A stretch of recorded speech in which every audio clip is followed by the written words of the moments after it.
Hello everyone, I'm Shane1288 here with your weekly RuneScape Byte for February 19th, 2018. The weekly RuneScape Byte provides you with the most pertinent information needed to get the most out of the week's RuneScape updates and patch notes. This week we have the Bank Rework Taster, which aims to provide players with a bit of a preview of what we can expect from the full bank rework when it inevitably arrives.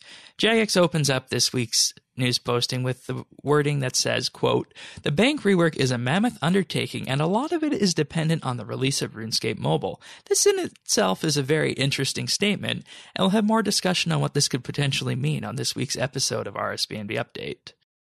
So you might be wondering, what does the Bank Rework offer to me? Well, the Bank Rework offers you the ability to access Diango in your costume room. It also allows you to manage your presets directly from your bank, and it also includes an item cleanup mode similar to what the Wise Old Man offers. So what you can do with this is you can head on over to the Diango tab of your bank now, and you can pull items out from Diango. Unfortunately, you cannot deposit items to Diango as of right now. You still need to pull that item out and destroy it to have Diango store that item. To access your costume room, you can filter between your cape rack and any of the treasure trail reward categories that you might have active, and you can pull those items out in your inventory. And if you have items in your inventory that can be stored in your costume room, you can store them in your costume room from your bank directly now. If you activate the bank cleanup mode filter, it will allow you to see what items can either be stored with Diango or just really aren't that useful anymore. You still have to pull these items out manually on your own and either destroy them or drop them on the ground. Now, you might also be wondering, what about presets? Well, we now have hotkeys to access all the presets by pressing Control 1 through 10. It'll automatically load all of the potential presets that you may have set up. Also, the Manage Preset Mode menu has been streamlined as well with this update. We'll be discussing more about the Bank Rework and what this actually means for the Bank of RuneScape until the Bank Rework actually arrives later this year.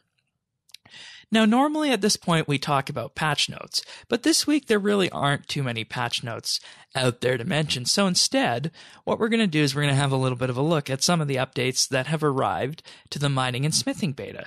So on February 16th, after we recorded our last episode of RSBANDB Update, there was an update to the mining and smithing beta. First and foremost, your fire making level now affects the heat mechanic.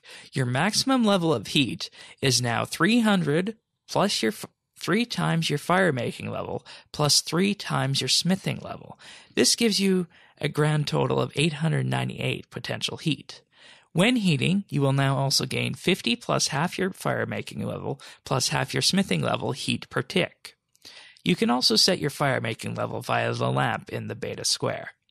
Now, they have also added a use for coal here. A smithing auto heater has been added. It's stored in your bank by default on the beta. This works while it's in your inventory or in your pocket slot, and when you run out of heat while smithing, this will consume coal from your hopper and refill your heat to 33% of maximum heat. This effectively now allows for AFK training of smithing, but at a cost of only making 1 times the progress that you would normally make if you were heating your item manually. The downsides of this are, of course, that it only provides a use for coal if you manage to purchase this item at a high-level smithing. And there has been some talk as to whether or not this will come from dungeoneering or not. Right now, Jagex is looking at having this be a dungeoneering reward, but personally, we at RSBANDB Update do not feel that this should be a dungeoneering reward.